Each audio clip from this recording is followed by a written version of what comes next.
Hi friends, இப்போ வந்து பார்த்துட்டிங்கன்னா நாங்கள் 3வது மாடியில் வந்து வேலை செஞ்சிட்ருக்கோம்.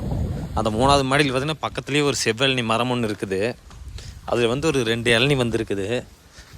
அதை வந்து பிடுங்கி சாப்பிட்லாம் அப்படின்னு நாங்கள் நினச்சோம்.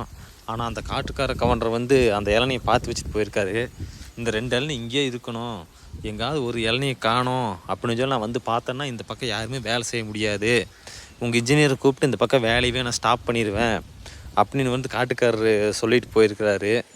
இங்கே பாருங்கள், இது வந்து கையற்ற தூரத்தில் வந்து இந்த இளநீ இங்கே இருக்குது. ஆனால் கையற்ற தூரத்தில் இருந்தும் எங்களால் பறித்து சாப்பிட முடியல. இப்போ இந்த அடிக்கிற வெயிலுக்கு ஒரு இளநீ சாப்பிட்டா பயங்கரமாக இருக்கும். ஆனால் அந்த காட்டுக்கார் இந்த பக்கம் வேலை செய்ய விடமாட்டார் அப்படிங்கிற ஒரு காரணத்துக்காக நாங்கள் அந்த இளநியை நாங்கள் ஒரு 6 பேர் இருக்கோம். சும்மா தொட்டு பார்க்குறதோட சரி, யாருக்குமே அதை பிடுங்கி சாப்பிட்ணும் அப்படிங்கிற ஒரு தைரியம் வரல. ஏன்னு பார்த்துட்டிங்கன்னா நம்மளுக்கு வேலை தான் முக்கியம். நம்ம இளநிக்கு ஆசைப்பட்டு அதை பிடிங்கி சாப்பிட்டோம்னா அதோட அந்த அவுட்ரே நீங்கள் வேலை செய்ய வேண்டாம், வேலையவே நிப்பாட்டிடுவாங்க. அதனால் அந்த இளநீ யாருமே சாப்பிடல ஃப்ரெண்ட்ஸ் கடைசி வரைக்கும். சரி, ஓகே ஃப்ரெண்ட்ஸ், நம்ம சேனல் பிடிச்சிருந்தால் மறக்காமல் லைக், ஷேர், சப்ஸ்கிரைப் பண்ணுங்கள். மறக்காமல் அடுத்து என்ன பண்ணலாங்கிறத கமெண்ட்டில் சொல்லுங்கள்.